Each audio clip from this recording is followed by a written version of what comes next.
그거 가계부 탓이 아니에요. 환율이 1,500원을 넘은 지금 당신 장바구니에서 매달 조용히 돈이 새어나가고 있어요. 라면 한 봉지, 아이폰 한 대, 주유소 10,000원 넣기. 달러 표시 가격은 그대로인데 원화 가격만 뛴 게 있거든요. 그게 전부 환율 1,500원이 만든 숨은 비용이에요. 이 영상은 경제 현상을 분석하는 정보 제공 목적이며 특정 투자를 권유하지 않습니다. 투자 판단과 책임은 본인에게 있습니다. 끝까지 보시면 내 가게에서 이미 새어나간 돈의 크기, 그리고 왜 유독 한국 가게만 이걸 다 맞는지 구조가 보입니다. 오늘 마지막엔 당신이 이번 주에 딱 하나만 해볼 수 있는 체크리스트도 드릴게요. 자, 잠깐 생각해보세요. 편의점에서 집는 라면 한 봉지, 아침마다 마시는 아메리카노 한 잔, 주유소에서 채우는 기름 10,000원어치, 그리고 얼마 전 마음먹고 바꾼 아이폰. 이 네 가지에 이상한 공통점이 하나 있어요. 달러로 붙어있는 원래 가격은 그대로인데 내가 실제로 내는 원화 가격만 쑥 올랐다는 거예요. 아이폰 프로 최저 모델의 미국 출고가는 지금도 $999, 1년 전과 똑같습니다. 그런데 한국에서는 약 130만 원이던 게 150만 원 근처로 튀었어요. 같은 물건, 같은 박스, 20만 원 차이. 가격표는 한국에서 다시 붙였지만 그 가격을 정한 건 사실 한국이 아니에요. 구조를 뜯어보면 이래요. 원화가 약해지면 달러로 들여오는 모든 물건의 원가가 그대로 원화 기준으로 튑니다. 이걸 수입 물가라고 하는데 한국은행 연구에 따르면 원달러 환율이 10% 오르면 수입 물가가 8에서 9% 따라 오르고 3에서 6개월 뒤에 소비자 물가에 0.4에서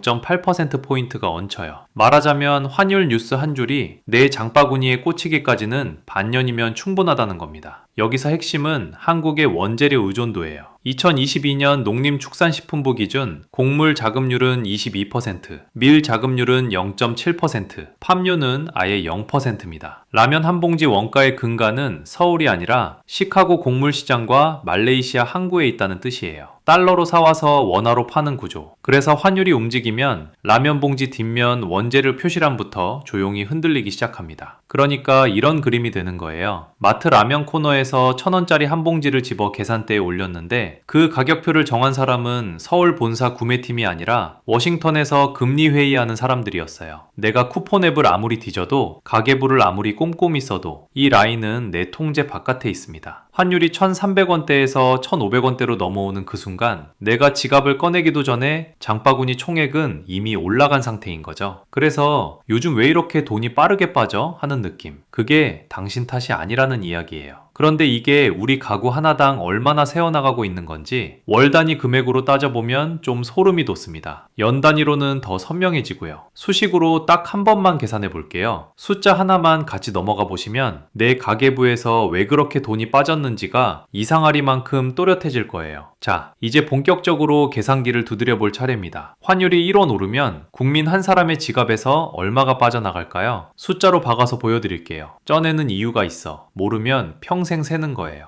환율 이야기는 뉴스에서 자주 나오지만 정작 그게 내 통장에서 얼마가 사라진다는 건지 감을 주는 사람은 거의 없어요. 그래서 오늘은 관세청 공식 수입 통계로 직접 나눠보려고 합니다. 추상적인 환율을 구체적인 원화액수로 바꾸는 작업이에요. 여러분이 체감하는 숫자가 나올 겁니다. 2024년 한국 전체 수입 총액은 관세청 수출입 무역 통계 기준 약 6,320억 달러였어요. 이게 얼마나 큰 돈이냐? 한국 1년 예산의 2배에 가까운 규모입니다. 여기에 환율이 200원 오른다고 해볼게요. 1,300원대에서 1,500원대로 간 구간이죠. 단순 계산으로 6,320억 달러 곱하기 200원, 연간 약 126조 원의 원화 기준 수입 원가가 추가로 발생합니다. 이걸 인구 5,180만 명으로 나누면 1인당 연 약 244만 원, 4인 가구면 대충 연 1,000만 원에 육박하는 수치입니다. 다만 여기서 꼭 단서를 달아야 해요. 이 숫자는 100% 전가를 가정한 상한선입니다. 실제로는 유류세, 비축유, 기업이 흡수하는 마진, 정부 보조금 같은 완충 장치 때문에 체감 부담은 이보다 낮을 수 있어요. 하지만 상한선이라는 말은 구조가 나빠지면 이쪽으로 수렴한다는 뜻이기도 합니다. 이제 이 추상적인 숫자를 구체적인 품목으로 뜯어볼게요. 라면부터. 라면의 주 원료인 밀과 팜유는 거의 전량 수입입니다. 농림축산식품부 기준 국내 밀 자급률이 0.7%, 팜유는 아예 0이에요. 환율이 15% 오르면 원재료비에 고스란히 15% 원가 압력이 실립니다. 라면 봉지 하나의 가격표는 서울에서 정하는 게 아니라 시카고 곡물 선물 시장과 말레이시아 팜유 가격에서 정해지는 거예요. 다음, 아이폰 16 프로 최저 모델, 미국 출고가가 999달러입니다. 환율 1,300원이면 129만 9천원, 환율 1,500원이면 149만 9천원. 달러 값은 그대로인데 내가 내는 돈은 약 20만 원이 더 붙어요. 주유소에서 만원어치 넣을 때도 마찬가지입니다. 2025년 평균 휘발유 값이 리터당 약 1,650원 선이었는데 유가 상승과 환율 상승이 겹치는 시나리오에서는 1,900원대에서 2,000원대까지 오르는 게 산수로 나옵니다. 같은 만원으로 들어가던 기름이 3분의 2도 안 되게 들어가는 거죠. 해외 직구는 더 직접적이에요.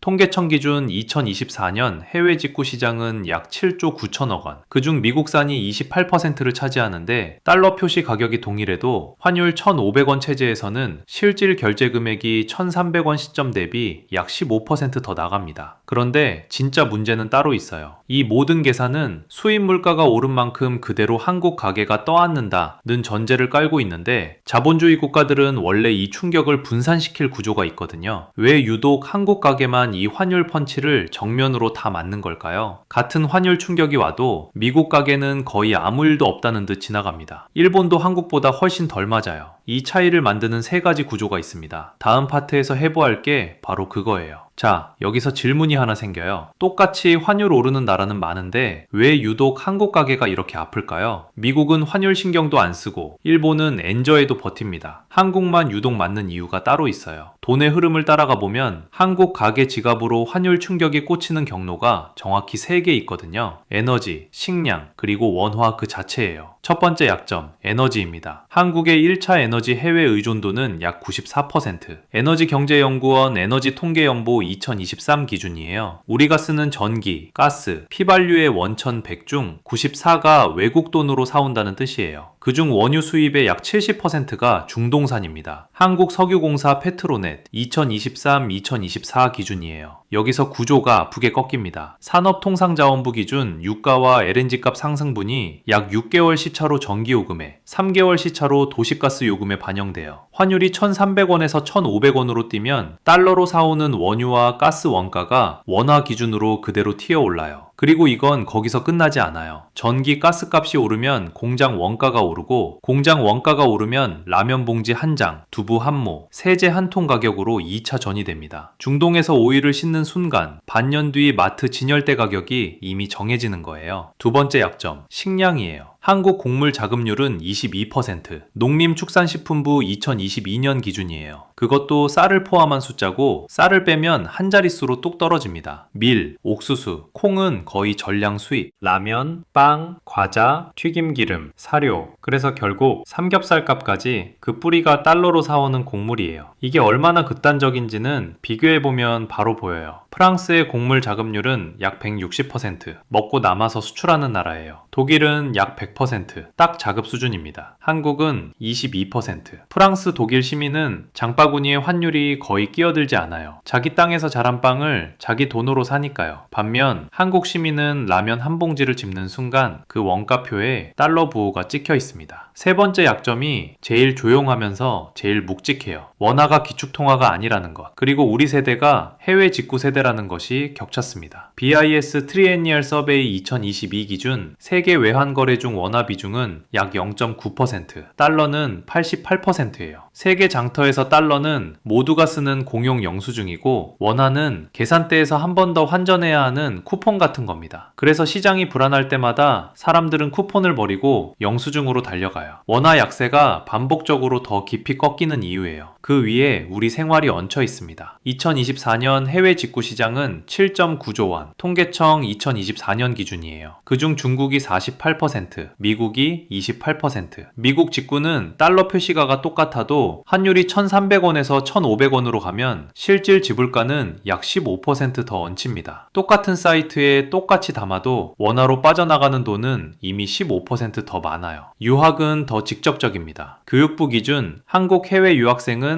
약 22만 명, 미국 주립대 평균 연 총비용은 6만 달러대로 잡혀요. 환율이 1,300원에서 1,500원으로 200원만 올라도 주고도 6만 달러대그 200원 해서 연 1200만 원이 학비도 강의도 그대로인데 통장에서만 추가로 빠져나가요. 아이 성적표가 아니라 환율 그래프가 1년 등록금을 정하는 구조인 거죠. 에너지 94%, 식량 22%, 원화 0.9%. 이 세 숫자가 한국 가게가 남들보다 유독 아프게 얻어맞는 이유예요. 다른 나라 같으면 한 군데만 뚫리는데 한국은 세 군데가 동시에 열려 있어요. 그런데 여기서 우리가 놓친 게 하나 있어요. 환율보다 더 아픈 게 따로 있거든요. 그건 바로 시차예요. 환율이 눈앞의 숫자라면 시차는 당신 뒤에서 조용히 움직이는 손이에요. 이게 왜 아픈지 딱 한 번만 구조로 풀어드릴게요. 환율이 오르면 장바구니가 바로 튀어야 할 것 같죠? 그런데 실제로는 그렇지 않아요. 환율이 먼저 움직이고 그 다음 수입 물가가 오르고 그 다음 기업들이 원가를 반영해서 생산자 물가가 오르고 마지막에야 소비자 물가로 옵니다. 한국은행 BOK 이슈노트가 정리한 이 파이프라인의 평균 소요 시간이 3개월에서 6개월이에요. 환율이 오늘 1,500원을 찍어도 그 충격이 라면값과 커피값에 제대로 얹히는 건 한두 분기 뒤라는 뜻이에요. 거꾸로 읽으면 지금 마트에서 느끼는 가격은 몇 달 전 환율이 이미 결정해 놓은 결과라는 이야기예요. 실제 장면을 한번 떠올려 볼게요. 환율이 2022년 말 1,440원대를 뚫었을 때 많은 분들이 체감 물가가 뛰었다고 느낀 시점은 2023년 상반기였어요. 약 반년이 밀려서 장바구니에 얹혔다는 뜻이에요. 뉴스 자막에 환율 숫자가 크게 뜨기 한참 전에 공장 원가표는 이미 바꿔 끼워져 있었던 거예요. 시청자가 뉴스를 보고 놀랄 때 실제 계산기는 두어 달 전에 이미 다 두드려진 뒤에요. 그런데 이게 끝이 아닙니다. 숨은 2차 라운드가 하나 더 있어요. 전기요금과 도시가스 요금이에요. 한국전력 전기 공급 약관에는 연료비 연동제가 들어있어요. 산업통상자원부와 한전 기준으로 유가와 LNG 가격이 오르면 그게 대략 6개월 시차를 두고 전기요금에 반영됩니다. 도시가스는 한국가스공사 원료비 연동제로 약 3개월 시차예요. 환율이 튄 뒤 한 바퀴 돌아 공장 전기료와 난방비가 오르고 그게 다시 공산품 원가에 얹힙니다. 세탁세제, 과자, 포장재, 배달용기 같은 흔한 공산품이 두 번째 파도에 올라타요. 환율 한 번 움직였는데 장바구니가 두 번 얻어맞는 구조예요. 첫 번째 펀치는 수입 원재료로, 두 번째 펀치는 전기와 가스를 거친 공산품으로 들어오는 거예요.